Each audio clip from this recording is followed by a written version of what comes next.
గద్వాల ఎమ్మెల్యేగా DK అరుణను గుర్తించాలంటూ Telangana high court ఇచ్చిన తీర్పుపై కేంద్ర ఎన్నికల సంఘం స్పందించింది. డీకే అరుణను గద్వాల ఎమ్మెల్యేగా పేర్కొంటూ కేంద్ర ఎన్నికల సంఘం సోమవారం నోటిఫికేషన్ జారీ చేసింది. గద్వాల నుంచి డీకే అరుణ ఎన్నికైనట్లుగా ప్రచురించాలని రాష్ట్ర ఎన్నికల సంఘానికి కేంద్ర ఎన్నికల సంఘం నిర్దేశం చేసింది. తెలంగాణ హైకోర్టు ఇచ్చిన ఆదేశాలను అమలు చేయాలని ఈ మేరకు తెలంగాణ అసెంబ్లీ సెక్రటరీకి లేఖ రాశారు. ఇటీవల తెలంగాణ హైకోర్టు ఇచ్చిన ఉత్తర్వులను తదుపరి గెజెట్లో ప్రచురించాలని ఈ లేఖలో కేంద్ర ఎన్నికల సంఘం పేర్కొంది.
న్యూస్ చూస్తున్నాం. గద్వాల ఎమ్మెల్యేగా డీకే అరుణను గుర్తించాలంటూ తెలంగాణ హైకోర్టు ఇచ్చిన తీర్పుపై కేంద్ర ఎన్నికల సంఘం స్పందించింది.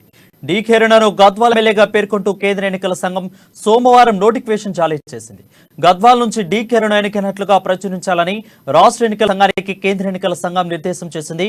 తెలంగాణ హైకోర్టు ఇచ్చిన ఆదేశాలను అమలు చేయాలని ఈ మేరకు తెలంగాణ అసెంబ్లీ సెక్రటరీకి లేఖ రాశారు. ఇటీవల తెలంగాణ హైకోర్టు ఇచ్చిన ఉత్తర్వులను తదుపరి గెజెట్లో ప్రచురించాలని ఈ లేఖలో కేంద్ర ఎన్నికల సంఘం పేర్కొంది.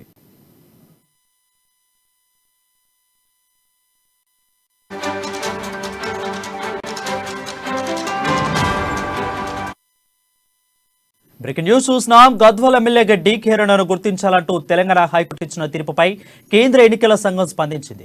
డీకే అరుణను గద్వాల ఎమ్మెల్యేగా పేర్కొంటూ కేంద్ర ఎన్నికల సంఘం సోమవారం నోటిఫికేషన్ జారీ చేసింది. గద్వాల నుంచి డీకే అరుణను ఎన్నికైనట్లుగా ప్రచురించాలని రాష్ట్ర ఎన్నికల సంఘానికి కేంద్ర ఎన్నికల సంఘం నిర్దేశం చేసింది. తెలంగాణ హైకోర్టు ఇచ్చిన ఆదేశాలను అమలు చేయాలంటూ ఈ మేరకు తెలంగాణ అసెంబ్లీ సెక్రటరీకి లేఖ రాశారు. ఇటీవల తెలంగాణ హైకోర్టు ఇచ్చిన ఉత్తర్వులను తదుపరి గెజెట్లో ప్రచురించాలని ఈ లేఖలో కేంద్ర ఎన్నికల సంఘం పేర్కొంది.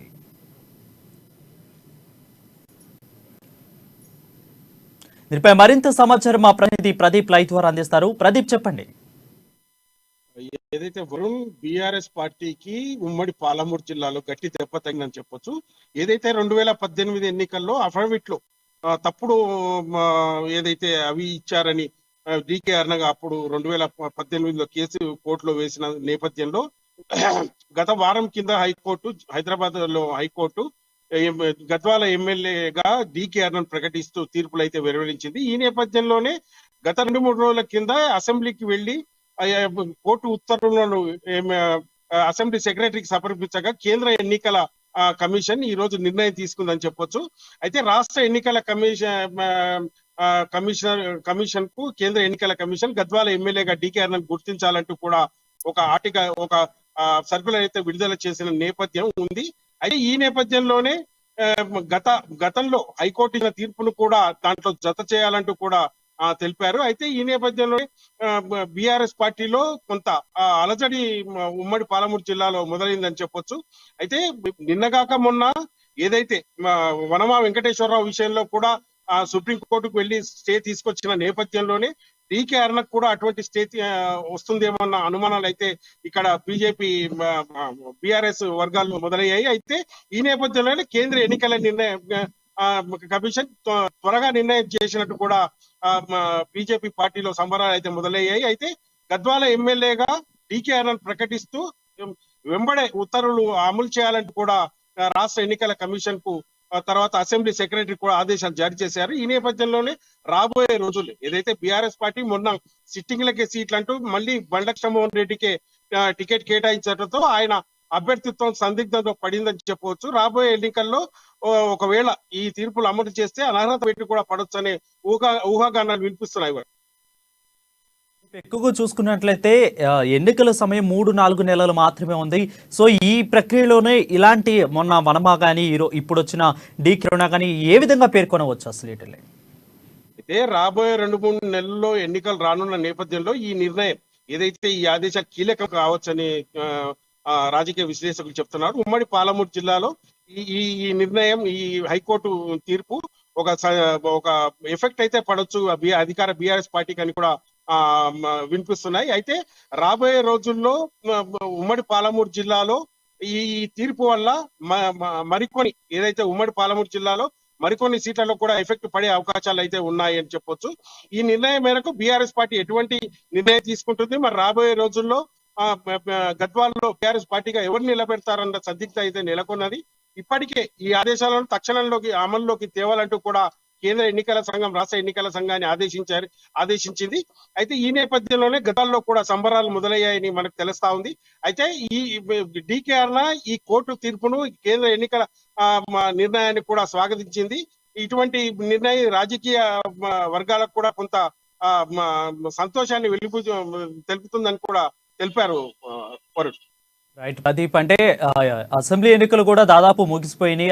3 నెలల్లో ఎన్నికలు ఉన్నాయి. ఒక పక్క చూస్తే జీతభత్యాల పరిస్థితి ఏంటి? ఒక ఎమ్మెల్యేగా కొనసాగుతున్నట్టు గుర్తింపు అయితే ఇచ్చింది ఎన్నికల కమిటీ. బట్ ఇక్కడున్న జీతభత్యాల 4.5 సంవత్సరాల జీతభత్యాల సంగతి ఏంటి? అయితే ఇప్పటికే హైకోర్టు 3 లక్షల రూపాయలు ఫైన్ వేసింది. దాంట్లో 50,000 డీకే అరుణకు చెల్లించాలంటూ, మరియు ఏదైతే ఈ 4 సంవత్సరాల జీతభత్యాల గురించి కూడా అసెంబ్లీ కార్యదర్శి నిర్ణయం తీసుకోనున్నారని కూడా మనకు తెలుస్తోంది. ఇప్పటికైతే దానిపై స్పష్టత లేకున్నా రాబోయే రోజుల్లో మాత్రం ఎమ్మెల్యేపై అనర్హత వేటు పడడాన్ని డీకే అరుణ ఎమ్మెల్యేగా గుర్తించడాన్ని బట్టి చూస్తే అవన్నీ ఏదైతే ఇంతవరకు ఏదైతే అలవెన్సెస్ కానీ జీతభత్యాల గురించి కూడా డీకే అరుణకు దక్కే అవకాశాలు ఉన్నాయని కూడా రాజకీయ విశ్లేషకులు చెప్తున్నారు.